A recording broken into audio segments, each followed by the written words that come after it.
Cavity ওয়ার্ডটা আমরা ডেন্টিস্টের সাথে অনেক বেশি শুনি, বিভিন্ন রকম ভাবে টিভিতেও মার্কেটিং এ টার্মটা ইউজ করা হয় ক্যাভিটি। তো আসলে ক্যাভিটিটা কি আর কেন আমাদের ক্যাভিটিকে সিরিয়াসলি নেওয়া উচিত? ক্যাভিটিটা হলো মেইন দাঁতের মধ্যে ক্ষয় হওয়া, দাঁতের সব থেকে উপরের যে লেয়ারটা আছে যেটাকে এনামেল বলা হয়, আচ্ছা, সেটার মধ্যে ক্ষয় হওয়া, যার জন্য কি হবে তোমার যেমন যেমন ক্যাভিটিটা ডিপ হতে থাকবে তো তোমার ওর মধ্যে ব্যথা সেন্সিটিভিটি এগুলো আসবে। এখানে যত যেমন ডিপ হবে ব্যথা যেমন বাড়তে থাকে, মানুষ এরকম সেন্সিটিভ হয়, তখন সে কোথাও দেখালো, কেউ অল্টারনেট কোনো রকম পেন কিলারকে কাটিয়ে দিল, কিছু করলো। অনেকে সেটা দেখায় না, সেটা শেষে গিয়ে দাঁত তোলা অবধি চলে যেতে পারে, মানে যে আমার তো হ্যাঁ। গুলো রয়েছে সেটাকে তুলে ফেলে দেওয়া। হ্যাঁ, তো এগুলো আগে ম্যানুয়ালি বের করা হতো, এখন ডিজিটাল এক্সরে আছে, সেটা দিয়ে ভালো করে এটার বিষয়ে দেখা যায়। এই ক্যাভিটিটাকে আমি আটকাবো কি করে? আর্লি স্টেজেই আমি ক্যাভিটি যাতে আমার দাঁতে না পড়ে সেই দিকটা আমি কি করে হ্যাঁ, সচেতন? এর জন্য হলো কি তোমার রেগুলার করতে হবে।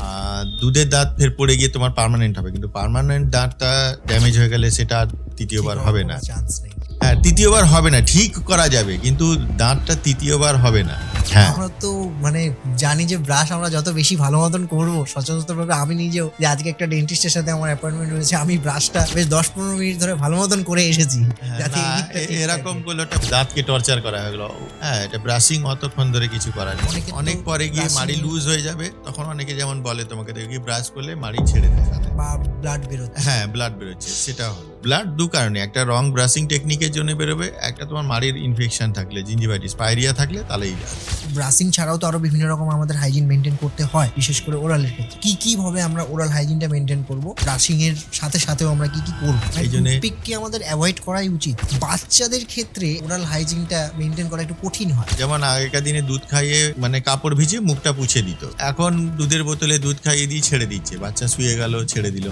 মুখের মধ্যে ওই পুরো হ্যাঁ, দুধের ইয়েটা তো থেকে দুধের যাচ্ছে। ওটা রয়ে যাওয়ার জন্যই ওটা ওদের দাঁতগুলো ড্যামেজ হয়ে যাচ্ছে। দাঁত আমরা তুলবো কখন? কখন কোন পর্যায়ে গিয়ে আমি দাঁতটাকে ট্রিট করতে পারবো? কোন পর্যায়ে গিয়ে না চলো এবার আর করা যাচ্ছে না, এবার আমাকে দাঁতটা তুলতেই হবে?